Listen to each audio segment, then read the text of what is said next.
हमारे साथ मौजूद है मारूफ कानूनदान जनाब शाह खावर साहब, दानिश्वर और जज भी रह चुके हैं। हजूर, thank you very much for your time.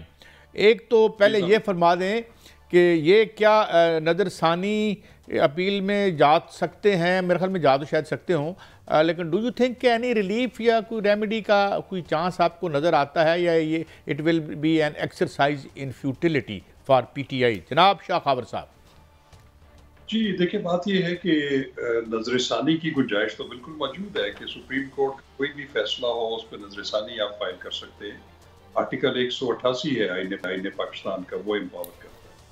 लेकिन ये जो PTI के जो इलेक्शन सिंबल वाला इशू है जिस पे सुप्रीम कोर्ट एक जजमेंट दे चुकी है, उस पर बिल्कुल उनके पास इख्तियार तो है, बिल्कुल वो इस चीज़ का कानूनी जो है उनके पास बिल्कुल पावर है कि वो उसके खिलाफ नजरसानी करें। लेकिन अब देखना ये है कि जितनी सूरत हाल इस वक्त तेजी से चल रही है, इलेक्शन शेड्यूल जो है वो आगे जाता जा रहा है, तो उसमें ये मुमकिन नहीं है कि ये नजरसानी की दरख्वास्त जो है वो लगे और उस पर बेंच कॉन्स्टिट्यूट हो और उसके बाद फिर अगर PTI ये मुतालबा करे कि इसको एक लार्जर बेंच सुने, तो मेरा ख्याल है कि ये इतनी मौसर नहीं होगी, क्योंकि इस दौरान जो है वो इलेक्शन शेड्यूल काफ़ी आगे तक जा चुका होगा।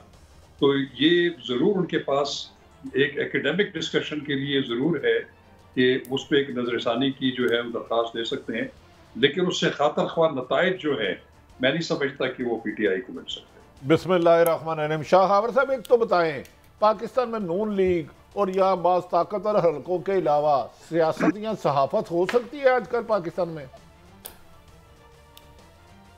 देखिए भट्टी साहब, ये अनफॉर्चुनेटली हमारे मुल्क की एक बड़ी चेकर्ड हिस्ट्री है कि मैं ये समझता हूँ कि हमारे जो पॉलिटिशियंस हैं वो चाहे आज से 10-15 साल पहले थे, 20 साल पहले थे, आज हैं, वो हमेशा जो है इक़्तिदार में आने के लिए सहारे ढूंढते और सहारों को इस्तेमाल करते हैं, और जब वो सहारा ख़त्म हो जाता है फिर उसी सहारे के खिलाफ बात भी शुरू कर देते हैं। तो मैं ये समझता हूँ कि इस चीज़ को ख़त्म करने के लिए ज़रूरी है कि तमाम पॉलिटिशियंस जो हैं वो एक नया चार्टर ऑफ डेमोक्रेसी साइन करें। वो जब तक नहीं होगा, आप अपने इसी तरह जो है तकसीम होकर जो है वो इस तरीके से सूरत हाल का सामना आपको करना पड़ेगा।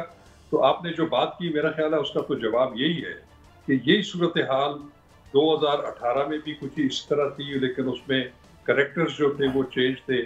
साहब, आपने ठीक फरमाया, जब भी इलेक्शन हुए हारने वाले ने धांधली का इल्जाम लगाया, 2097 हो 2088 हो, इसमें तो दो राय कोई नहीं।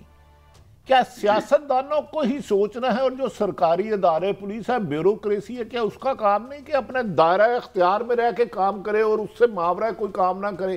क्या उनकी जिम्मेदारी कोई नहीं है? देखिए, बात ये मैं आपको बताऊं कि जो पॉलिटिशियंस हैं वो क्यों पॉलिटिक्स करते हैं। वो इसलिए करते हैं कि वो इक़्तिदार में आ जाए। इक़्तिदार में अगर ना आए तो एटलीस्ट पार्लियामेंट में आ जाए, अपोजिशन में बैठ जाए, क्योंकि पार्लियामेंट जो है वो उसमें अपोजिशन भी है, उसका भी एक रोल है, और ट्रेजरी बेंचेस का भी अपना रोल है। तो मैं ये समझता हूँ कि जो कलेक्टिव रिस्पॉन्सिबिलिटी पॉलिटिशियंस की ही बनती है, क्योंकि उन्होंने कानून भी उन्होंने बनाना है, कानून में तरमीम भी उन्होंने करनी है। आपने देखा कि ये अच्छा शाह खावर साहब, मैं आपका टाइम बड़ा कीमती है, आप जैसे सब, इसका मतलब है ये अच्छी रवायत है कि एक डॉक्टर जाके इंजीनियर को कहो तू सही काम नहीं कर रहा, ये बिल्डिंग मेरे कहने पे बना, तो फिर वो अच्छा इंजीनियर तो बेचारा बेवकूफ है। इसका मतलब ये रवायत चलती रहेगी पाकिस्तान में। तो मैं हैरान हूँ, अच्छा। लिया आइन और कानून की हुक्मरानी का, उसके दायरे में रह के काम करने का।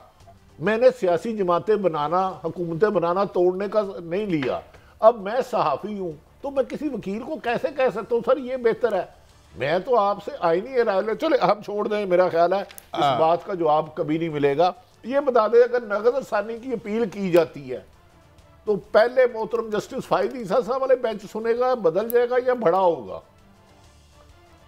देखिए, ये तो उसूली तौर पे जो सुप्रीम कोर्ट रूल्स हैं वो तो ये कहते हैं कि उनको वही बेंच सुनेगा जिसने उसका फैसला किया है, और उसमें भी अगर उस बेंच में कोई रुकन मौजूद नहीं है तो एटलीस्ट जिस जज ने ये फैसला लिखा है, जो ऑथर है उस जजमेंट का, उसका होना जरूरी है।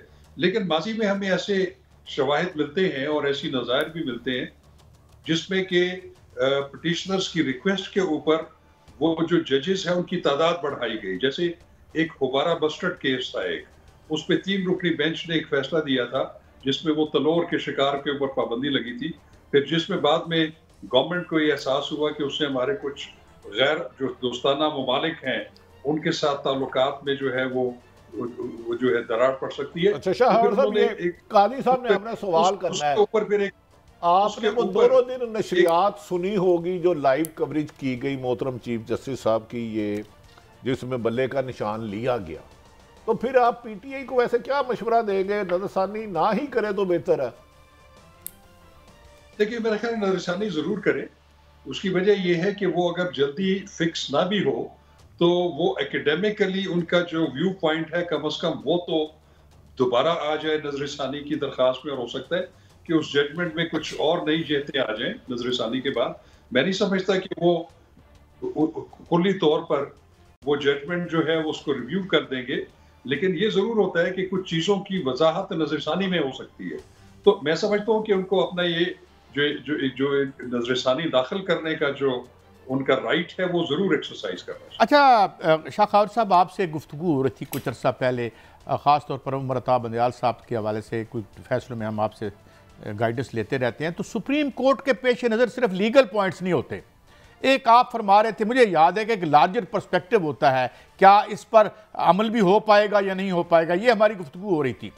अब एक फैसले से एक बहुत बड़ी कंसिडरेबल पॉपुलेशन डिसएनफ्रेंचाइज हो गई है और वो इस पूरे इलेक्ट्रल प्रोसेस से बाहर हो गई है, और साथ जो है वो टमाटर, खीरे और इस किस्म के बड़ा कलरफुल सा इलेक्शन बन गया है। इसका क्या एतबार होगा? और जिस तरीके से खोसा साहब ने जो गुफ्तगू की है जाके फाजिल जस्टिस साहब के सामने, वो तो एक टोटल अदम एतमाद था उनका। तो इसमें कोई फ़ायदा है जाने का? और ये जो इलेक्शन इस जजमेंट के बाद होगा, तारीख इसे कैसे देखेगी? देखिए मैं आपको बड़ी एक वाज़ेह बात बताऊं, ये जिस जजमेंट का आप हवाला दे रहे हैं सुप्रीम कोर्ट का, मैं आपको एक बात बताऊं कि ये सुप्रीम कोर्ट ने उनसे बल्ले का निशान नहीं लिया, ये बल्ले का निशान लिया है उनसे इलेक्शन कमीशन ने। और इलेक्शन कमीशन ने इलेक्शन एक्ट 2017 के तहत जो भी पॉलिटिकल पार्टी इलेक्शंस अपने अंदर नहीं कराएगी और वो रिक्वायरमेंट पूरी नहीं होगी तो उसको ये जो है ऐसे कॉन्सिक्वेंस का सामना करना पड़ता है। तो माफी चाहता हूं, एएनपी पर 20,000 रुपए का जुर्माना करके उन्हें अलाउ कर दिया है। The same allegation.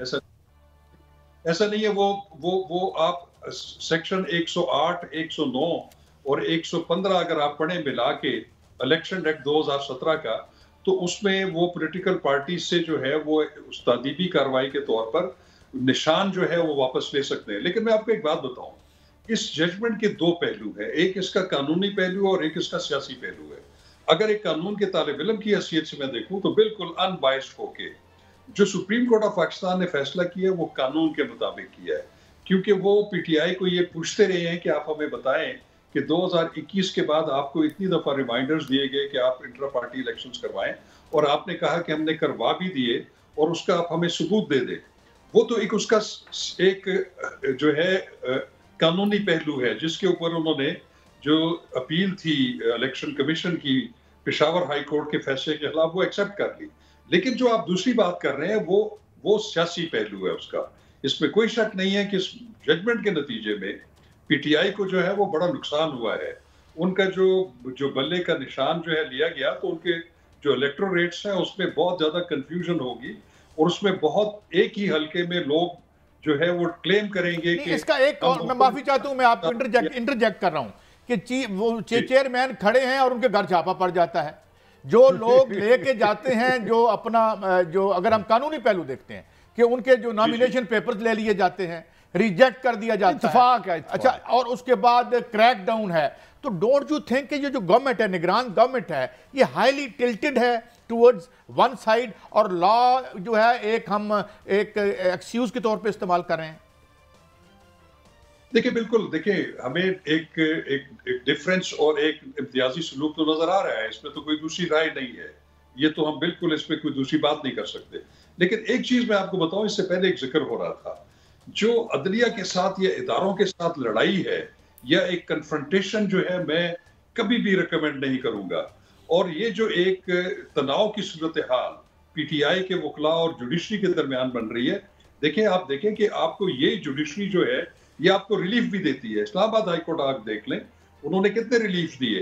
तो इसलिए मैं ये समझता हूं कि पीटीआई को जो जारहाना रवैया है, चाहे उनके चेयरमैन का भी है, उनकी दूसरी लीडरशिप का भी है, उस पर वो जरूर नजरसानी करें, अपनी गलतियों को जो करें, रिव्यू करें